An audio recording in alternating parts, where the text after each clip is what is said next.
இப்ப என்னன்னா மதுரைக்கு வந்துட்டு நம்ம ஜல்லிக்கட்டை பத்தி பேசாம போயிட்டோம்னா அது பெரிய பாவமா போயிடும், பெரிய தவறா போயிடும். அதனால இப்ப ஜல்லிக்கட்டு பாத்தீங்கன்னா மதுரை என்றாலே ஜல்லிக்கட்டு, ஜல்லிக்கட்டு என்றாலே அது மதுரை. பல ஊர்ல ஜல்லிக்கட்டு நடக்கலாம், ஆனா மதுரையில் இருக்கக்கூடிய அவனியாபுரம், பாலமேடு, அலங்காநல்லூர் இததான் உலக புகழ்பெற்ற ஜல்லிக்கட்டு அப்படின்னு சொல்லி நம்ம சொல்றோம்.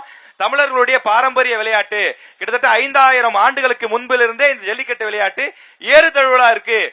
பலவிதமான மாற்றங்களுக்கு உட்பட்டு இப்ப நடந்துட்டு இருக்குன்னு சொல்றாங்க. அதுல என்ன அப்படின்னா டோக்கன் பிரச்சனை இருக்கு, நிறைய சீட்டிங் பிரச்சனை இருக்கு, தெரிந்தவர்களுடைய மாடுகள் மட்டும்தான் அவிழ்க்கப்படுது, தெரிந்தவர்கள் இருந்தா மட்டும்தான் வீரர்களை களமெடுக்க முடியுது அப்படின்னு சொல்லி சொல்றாங்க. அதிமுக இந்த விஷயத்துல என்ன போராட்டம் செஞ்சிருக்கீங்க? ஏன்னா இப்ப மதுரையில எவ்வளவு பெரிய பிரச்சனை, நான் தனியா டெபினிஷன் கொடுக்கணும்ன்ற அவசியம் இல்ல. நீங்க என்ன நடவடிக்கை எடுத்திருக்கீங்க, என்ன செஞ்சிருக்கீங்க இதுக்காக?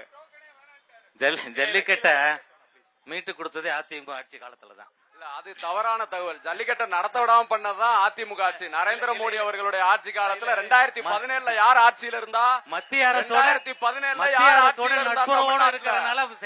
நாங்க ஆட்சியில இருந்த போது எந்த காலகட்டத்திலையும் ஜல்லிக்கட்டு நிறுத்தவே இல்ல. நரேந்திர மோடி நீங்க கேள்வி கேட்டு ஜல்லிக்கட்டு ஏன் நடத்தாம விட்டாருன்ற கேள்வி கேட்கணும்.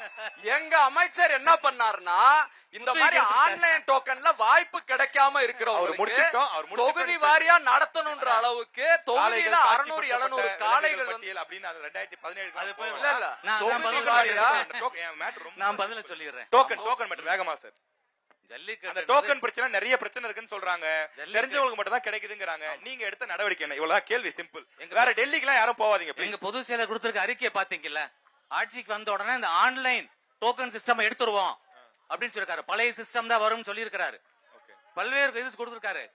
காலை இறந்தவங்களுக்கு 10 லட்சம் ரூபாய், எதிர்பாராமல் இறந்தவங்களுக்கு 10 லட்சம் ரூபாய், காயம்பட்டவங்களுக்கு 2 லட்சம் ரூபாய், காலைக்கும் வீரருக்கு இன்சூரன்ஸ், பல்வேறு நீங்க அடுத்த ரவுண்ட்ல சொல்ல போறீங்க சொல்றீங்க. இது புனிதமா இது வரைக்கும் என்ன பண்ணீங்க? புனிதமா நடவடிக்கை எடுத்தீங்க. புனிதமா வருஷம் அந்த பிரச்சனை இருக்கு. புனிதமா நடந்துகிட்டு இருந்த ஒரு ஜல்லிக்கட்டை வணிகமயமாக்குனது திமுக. வெளியே கொண்டு போய் ஒரு அரங்க கட்டி அத ஜல்லிக்கட்டு நடத்தா 2 லட்சம் ரூபாய் கட்டணும் மனுஷன். நடத்த முடியும். இல்ல, அதுல என்ன தப்பு இருக்கு? சுதந்திரமா இது வந்து சின்ன இடமா இருக்கு, சுதந்திரமா நல்லா விளையாடலாம். அமைச்சர் மூர்த்தி முழு கட்டுப்பாட்டு பதில் சொல்லலாமா? கட்டுப்பாட்டுல இருக்கிறார். டோக்கன் அவர் தான் கொடுப்பாரு. கண்டிப்பா நீங்க தான் சொல்ல நினைச்ச மாடு அவுக்க முடியும். இது வந்து ஓட்டு வாங்குறதுக்காக, வாக்கு வங்கிக்காக செய்யப்படக்கூடிய ஒரு அரசியல். இது அதிமுக மதுரை இல்ல பிரதர். ஜல்லிக்கட்டு வந்து பாத்தீங்கன்னா கிட்டத்தட்ட 12,000க்கும் அதிகமான மாடுகள் வந்து டோக்கன் வந்து அப்ளை பண்றாங்க.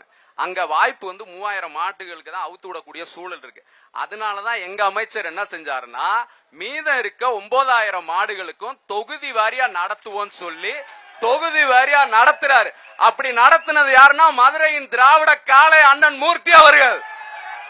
டோக்கன் கொடுக்கறதுல சில முறைகேடுகள் இருக்கு, தெரிஞ்சவங்களுக்கு ஈஸியா டோக்கன் கிடைச்சிருது.